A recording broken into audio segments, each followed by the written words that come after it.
Hi friends, welcome to Annam's recipes. நம்ம எப்போவுமே குக்கரில் தான் பிரியாணி செய்வோம். ஒரு சேஞ்சுக்கு இந்த கேஸ்ட் அயர்ன் பேனில் நம்ம பிரியாணி, வெஜிடபிள் பிரியாணி எப்படி செய்யலான்னு இந்த வீடியோவில் பார்க்கலாம் வாங்க. நீங்களும் சுவையாக சமைக்கணுமா? எங்கள் மசாலா பொடிகளை யூஸ் பண்ணி பாருங்கள். அதெல்லாம் வாங்கணுன்னா ஸ்க்ரீனில் வர்ற வெப்சைட்டுக்கும் வாட்ஸ்அப் நம்பருக்கும் போய் ஆர்டர் பண்ணிங்கன்னா நீங்கள் வேணுங்கிறத வாங்கிக்கலாம். வெஜிடபிள் பிரியாணி தான் பண்ண போகிறேன். அதுக்கு கேரட்டு, பீன்ஸு, பட்டாணி வந்து சீசனில் வாங்கி ஃப்ரீசரில் வச்சது தான் பாருங்கள், நல்லாவே ஃப்ரெஷ்ஷாக இருக்குது. அதை கொஞ்சம் நேரம் முன்னாடி எடுத்து வச்சுக்கிட்டோன்னா இந்த மாதிரி நல்ல ரூம் டெம்பரேச்சருக்கு வந்துடும். அப்புறம் இன்றைக்கி நான் சீரக சம்பா அரிசியில் தான் பண்ண போகிறேன். அதை கொஞ்சம் நேரம் கழுவிட்டு ஊற வச்சுருக்கேன். அப்புறம் இதுக்கு வெங்காயம், தக்காளி, இஞ்சி பூண்டு பேஸ்ட்டு, புதினா எல்லாம் எடுத்து வச்சுருக்கேன். தாளிக்கிறதுக்கும் எல்லாம் ரெடியாக எடுத்து வச்சுருக்கேன். அப்புறம் பிரியாணி இலையெல்லாம் வாங்கி இந்த மாதிரி கட் பண்ணி வச்சுக்கிட்டிங்கன்னா எடுக்கிறதுக்கு சௌரியமாக இருக்கும்.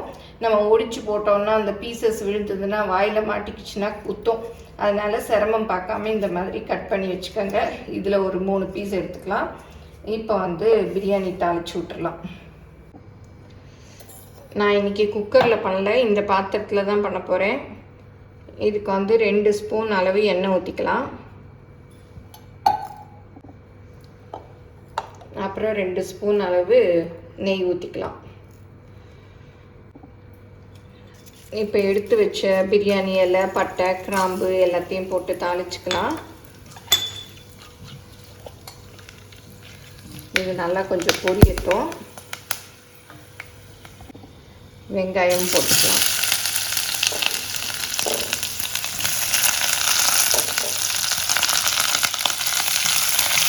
இப்போ இஞ்சி பூண்டு பேஸ்ட்டும் போட்டுக்கலாம். இது வந்து கேஸ்ட் அயர்ன் பேன் தான், அதனால் இதுலேயே நான் இன்றைக்கி பிரியாணி பண்ணி பார்க்கலாம் அப்படின்னு பார்க்குறேன். நல்லா ஹெவியாக இருக்கும், வெயிட்டாக, அதனால் அடியெல்லாம் பிடிக்காது. நல்லா வெங்காயம், இஞ்சி பூண்டு எல்லாம் நல்லா வதங்கிடுச்சு. இப்போ தக்காளியும் போட்டுக்கலாம்.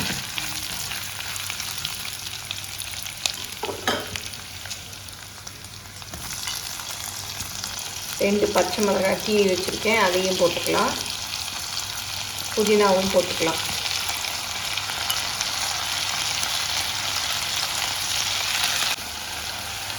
பீன்ஸு, கேரட்டு எல்லாத்தையும் போட்டுக்கலாம். அப்புறம் இந்த பட்டாணியும் போட்டுக்கலாம். பட்டாணி கொஞ்சம் நிறைய போடுறேன். பாருங்கள் எவ்வளோ ஃப்ரெஷ்ஷாக இருக்குது. நம்ம வாங்கி இந்த மாதிரி ஃப்ரீசரில் வச்சுக்கிட்டோம்னா பட்டாணி கிடைக்காத டைமில் இந்த மாதிரி யூஸ் பண்ணிக்கலாம்.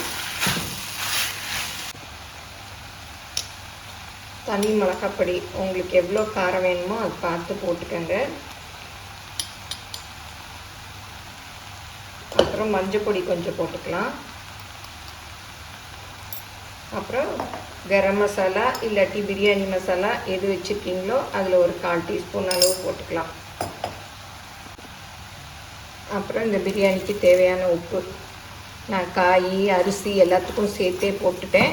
இதை போட்டு நல்லா மிக்ஸ் பண்ணி விட்டுடலாம்.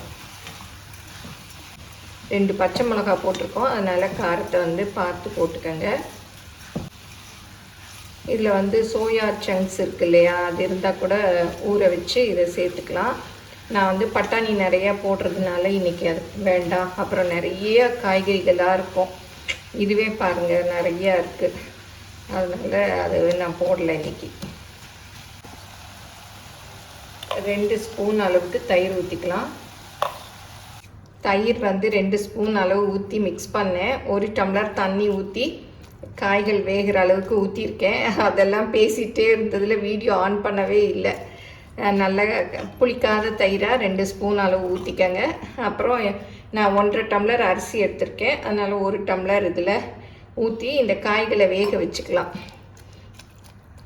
வெந்த பிறகு நம்ம அரிசியை போட்டுக்கலாம். ஏன்னா நான் சும்மா பண்ணுறதுனால காய்கள் கொஞ்சம் வெந்தால் நல்லாயிருக்கும். இப்போ மூடி வச்சிடலாம். அடுப்பை வந்து குறைச்சி வச்சிடலாம், அப்போ தான் வந்து நல்லா காயெல்லாம் வெந்துடும்.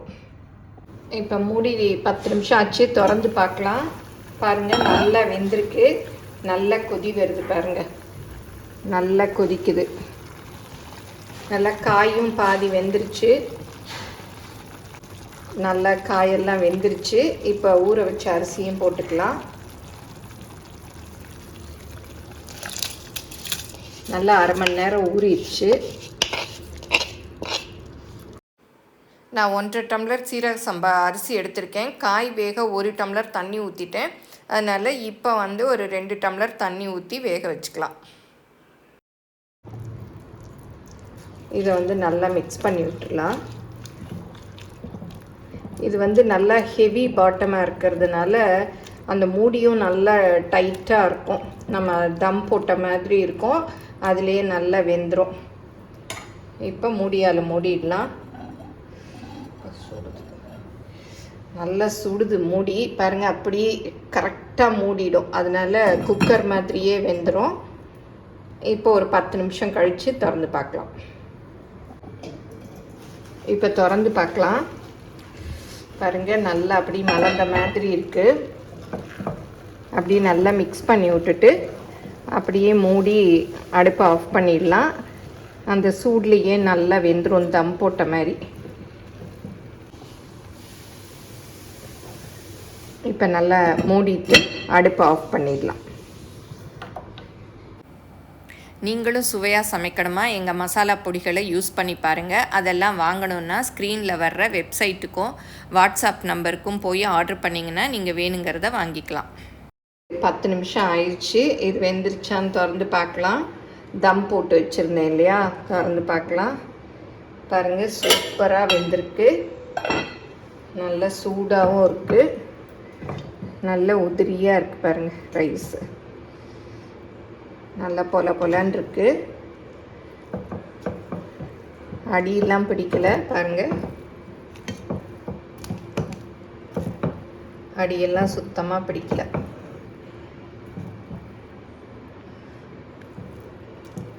நல்லா வெந்துருச்சு. எல்லா காய்களுமே நல்லா வெந்துருச்சு.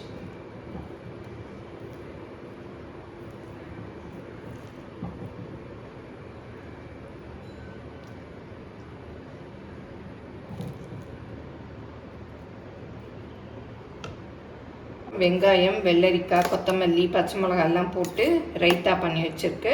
வெஜிடபிள் பிரியாணி ரெடி ஆயிடுச்சு.